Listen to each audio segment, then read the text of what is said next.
क्योंकि कोरोना के टाइम भी मैंने हेल्प किया, इस बार भी मैं हेल्प करूँगा और ये मेरा ड्यूटी बनता है और मैं करूँगा।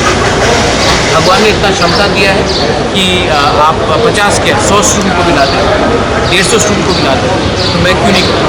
इलेक्शन के टाइम मेरे गरीब तिपरसा लोगों ने अपने पॉकेट से मुझे 200 रुपये, 500 रुपये, 1000 रुपये, 2000 रुपये दिया था, तो मैं क्या अपने लोगों के लिए 1 लाख 2 लाख रुपये खर्चा नहीं कर सकता हूँ लाने के लिए, क्यों नहीं करूँ 100%।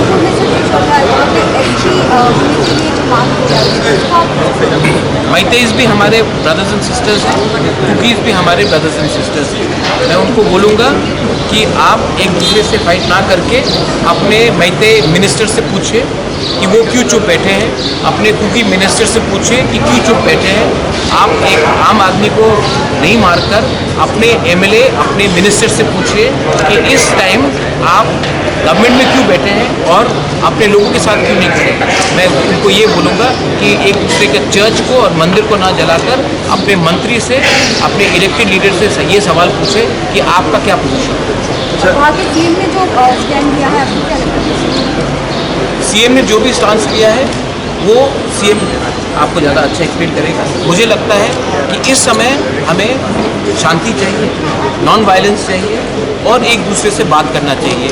इस सिचुएशन में आम आदमी का घर जल रहा है, आम आदमी का चर्च और मंदिर जल रहा है, एक मिनिस्टर का गाड़ी को कुछ नहीं हुआ और इसके पीछे कौन है? पॉलिटिशियंस है। आप पॉलिटिशियंस से सवाल पूछिए और एक दूसरे को अटैक मत कीजिए। इसमें नुकसान कॉमन आदमी का हो रहा है, कॉमन फैमिलीज का हो रहा है और उन्हीं का नुकसान हो रहा है। कल इंटरलोकेटर आ रहा है? नहीं, आज ही ए के मिश्रा से बात हुआ। He is rushing down to Manipur. उन्होंने मुझे सवेरे फ़ोन किया, उन्होंने कहा कि मैं माफ़ी मांगना चाहता हूँ, मणिपुर में सिचुएशन बहुत ख़राब है, मैं मणिपुर जा रहा हूँ। मणिपुर जाने के बाद मैं गवर्नमेंट ऑफ इंडिया को ब्रीफ करके आऊँगा, आप बुरा मत मानिए। मैं समझ सकता हूँ ये अर्जेंसी है, ठीक है, मैं और 4-5 दिन रुक जाऊँगा और 10 तारीख को मैं दिल्ली जा रहा हूँ। अमित शाह ने मुझे बुलाया है, मैं यही बात अमित शाह से भी बात करूँगा। कब आएगा कोई? नहीं, उसने कहा कि मणिपुर वो आज ही गया है, वो शायद अभी लैंड करने वाला है मणिपुर में और उसमें मणिपुर में 2-3 दिन शायद लगेगा उनको, उसके बाद वो यहाँ।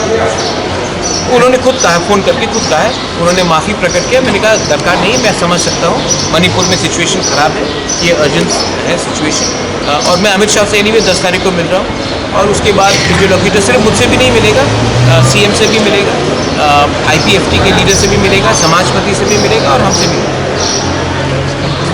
Thank you.